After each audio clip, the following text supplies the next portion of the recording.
네, 이번 주 마지막 경제신문 체크해 보겠습니다. 유스탁 유창희 대표와 함께합니다. 안녕하세요, 대표님. 안녕하십니까? 예. 이번 주는 참 시장 보면요. 네. 롤러코스터 장세였어요. 그쵸. 급등락을 반복하는 이런 시장이었는데 전반적으로 평가는 어떠세요? 아직까지는 끝난 건 아니다 생각을 좀 하고 있습니다. 하지만 시장 예. 자체가 계속해서 긍정적으로 좀 가고자 하는 심리가 살아있다는 것을 확인할 수 있었던 한 주였기 때문에 앞으로 조금 위축되는 모습들이 더 나오더라도 조금 불확실한 이슈가 나오더라도 그것이 아주 큰 악재가 아니라면 시장은 다시 회복을 하고 오히려 2200포인트 이상을 갈 수 있는 분위기가 연출될 수 있다라고 생각을 하면서 무리하게 흔들릴 때 주식을 급하게 매도하기보다는 조금 더 지지선을 좀 체크를 하면서 보유하신 전략을 가져가면 좋지 않을까 생각하고 있습니다. 네. 긍정 시각 어디에서 찾아볼 수 있을까? 본격적으로 신문을 통해서 확인을 해보겠습니다. 첫 번째 기사는 애플 소식인데요. 우리 시장에서도 삼성전자가 신고가 행진, 애플은 사상 최고가 행진을 진작에부터 이어가는 모습입니다. 2019년 초부터 전 거래일까지 2% 추가적으로 상승을 했거든요. 그러면서 90%가량의 급등세를 유지하면서 신고가를 갈아치우고 있는 모습인데요. 그동안 사실 가장 고전을 했었던 부분이 중국 시장 쪽이었는데 여기에서도 회복세가 감지가 되고 있습니다. 판매량 신기록. 12월에 중국 내에서요. 아이폰 출하량이 18.7% 그 전년 같은 기간 비해서 증가된 부분이 포착이 되고 있고요. 그러면서 중국 시장 스마트폰 점유율이 처음으로 두 자릿수를 기록했습니다. 2018년에는 8%였는데 2019년도에는 11%대. 국내 부품 업체 수혜로 확산이 될 것인가 이 여부에 지금 주목이 되고 있는 상황인데요. 전반적인 상황 체크해 주실까요? 네, 작년 이맘때하고 비교한다면 정반대의 모습이 나오고 있죠. 그러니까요. 작년에는 애플이 중국 고전할 것이라는 발언을 좀 하면서 상당히 주가가 안 좋았었는데 올해는 작년 이미 12월부터 계속해서 판매량이 늘어나면서 상당히 좀 기대감이 높다라는 것이죠. 국내 기업들은 중국에서의 점유율이 줄어들고 있지만 애플은 오히려 8에서 한 11% 정도 늘어나는 부분들이 계속 좀 중장기적으로 이어진다라면 관련된 부품주들에 대해서 관심도는 꾸준히 나올 수 있다 생각을 좀 하고 있습니다. 엄밀히 따지면 스마트폰 부품주들에 대해서의 관심도는 예년만큼 옛날만큼의 관심도가 높진 않습니다. 하지만 애플에 대한 부품주들의 관심은 항상 매년 신제품이 발표할 때마다 좀 관심 있게 나왔었는데 아무래도 전 세계적으로 가장 높은 점유율을 차지하고 있는 좀 고가 라인의 제품들이 좀 즐비하다 보니까 그런 것이 아닌가 생각을 좀 하고 있고요. 국내 기업들은 LG이노텍 같은 경우는 어제 오늘 계속 신고가를 내고 있는데 이미 작년 한 10월, 11월부터 상당히 애플과 관련해서 어떤 매출 증가에 대한 기대감들이 나와주면서 주가가 계속 우상향했었던 부분들이 좀 있습니다. 그래서 저는 LG이노텍은 충분히 추가적인 상승 더 이어질 수 있다 생각을 좀 하고 있고요. 그리고 나머지 좀 중소형 부품주들을 좀 보신다라면 하이비전 시스템 같은 경우가 카메라라든지 이런 쪽으로 해가지고 상당히 강한 강점을 좀 갖고 있는 부분들이 좀 있다 보니까 최근에 주가도 나쁘지 않았다는 것이죠. 그래서 충분하게 추가적인 상승 가능하다 생각을 좀 하고 있고 덕산 네오록스 역시 마찬가지로 애플 수혜주로 좀 분류가 되고 있는데 흐름 자체가 추세가 아직 그렇게 나쁘지 않다고 본다라면 LG이노텍을 당장 좀 많이 올라와서 단기적으로 매수하기 좀 부담된다라면 이런 좀 덜 오른 기업들 혹은 계속해서 좀 수혜로 분류될 수 있는 기업들에 대해서 관심을 좀 더 가져보시는 것도 좋은 전략이 될 수 있지 않을까 생각하고 있습니다. 네. LG 부품주에 대해서, 그러니까 아이폰 부품주에 대해서 긍정적으로 평가 주셨고요. LG이노텍을 탑픽으로 주신 거고 네. 중소형주 가운데에서는 하이비전 시스템과 덕산 네오록스 꼽혔습니다. 기억해 주시고요. 다음 이슈는 국내 데이터 3법 통과 소식이 들려와서 과연 이 수혜를 좀 중장기적으로 볼 수 있는 것인가 점검을 해보도록 하겠습니다.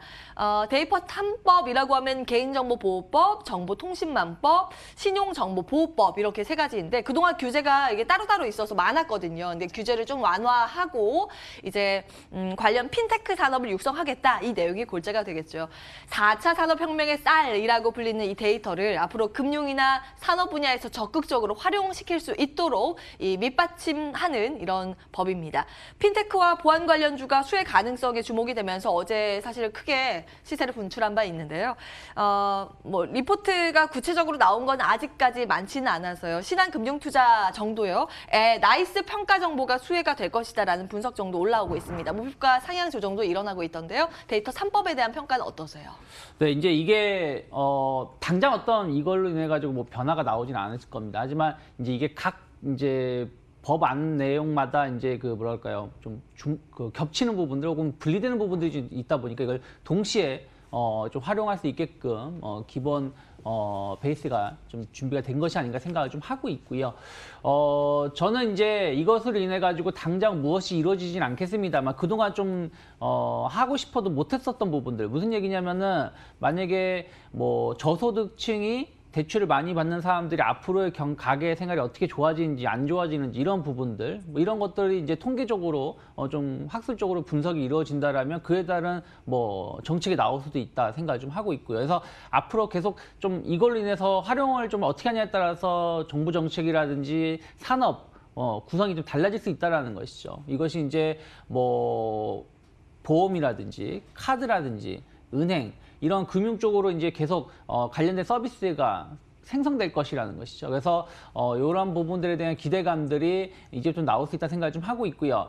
어찌되었든 이제 개인 정보를 좀 활용을 해가지고 이것이 뭐 공개가 이제 중요한 내용은 공개가 안 한 상황에서 이제 분석을 하는 것이지만 어쨌든 개인 정보를 활용하는 것이기 때문에 보안, 솔루션 이런 부분이 상당히 중요한 역할을 좀 할 수 있습니다. 그래서 관련된 기업들이 조금 그 전에 먼저 움직였던 부분들이 좀 있고요. 그러면서 이제 오늘 이제 어제 오늘 좀 많이 반응을 하는 것들이 이제 신용 정보 평가를 하는 기업들, 앞에서 나왔지만 나이스 평가 정보라든지 한국전자인증이라든지 이런 기업들이 좀 후발주자 성격으로 좀 움직임이 나오고 있습니다. 그래서 저도 뭐 나이스 평가 정보라든지 나이스 D&D 같은 나이스 DMB 같은 기업들을 좀 긍정적으로 좀 보시면 좋다 생각을 좀 하고 있고요. 그리고 이제 오픈베이스라든지 데이터 솔루션이라든지 이런 어쨌든 이제 이 데이터를 좀 처리하거나 혹은 관련된 소프트웨어를 가지고서는 관련된 뭐 분석을 하는데 용이할 수 있게끔 서비스를 제공하는 기업들 좀 중장기로 봤을 때는 수혜를 입을 수 있고 그중에서 이제 오픈베이스에 대해서 조금 더 관심 있게 보시면 좋은데 다만 이제 이 종목이 좀 정치 테마주 좀 묶여서 조금 변동성이 나오는 부분들은 일부 있기 때문에 그러한 것들하고는 좀 구분을 해서 좀 잘 접근하셔야 되지 않을까 생각하고 있습니다. 네, 원픽은 그럼 오픈베이스 이렇게 정리해봐도 될까요? 뭐 오픈베이스하고 나이스 DMB를 저는 조금 더 관심 있게 보시면 좋지 않을까 생각하고 있습니다. 예, 정부 정책에 대한 기대감, 데이터 3법과 관련된 내용 분석을 해봤고요. 또 다른 정부 정책 기대감 지속적으로 볼 수 있을까요? 수소차 관련주 오늘 들썩이고 있죠. 내용 함께 체크해 보시죠. 어제 환경부가 전기 수소차 보급을 위해서 올해 2배로 늘리겠다라고 발표를 했습니다. 수소차는 1280대 그리고 전기차는 8450대 목표를 하고 있습니다. 미래차 올해 다 연말되면 누적 한 20만 대 시대를 열겠다라는 내용이었고요. 미세먼지 개선 효과가 높은 전기 화물차 보급에 집중을 역량을 할 것으로 예상이 되고 있습니다. 관련 종목은 오늘 풍국주정, 대우부품, EM코리아, 뉴로스 등이 강세 흐름 포착이 되고 있는데요. 어떻게 단기 관점, 테마 관점으로 봐야 될까요? 중장기 관점으로 보세요.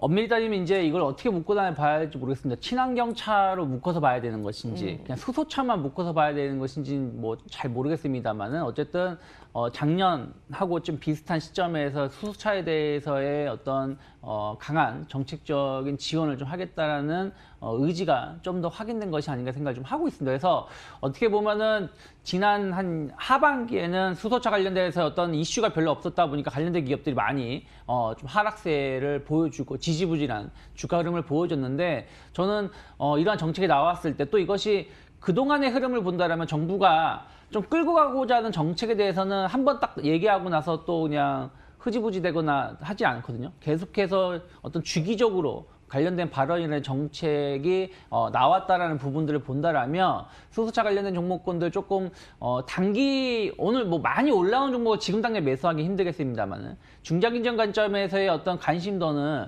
꾸준하게 나올 수 있지 않을까 생각을 좀 하고 있습니다. 예.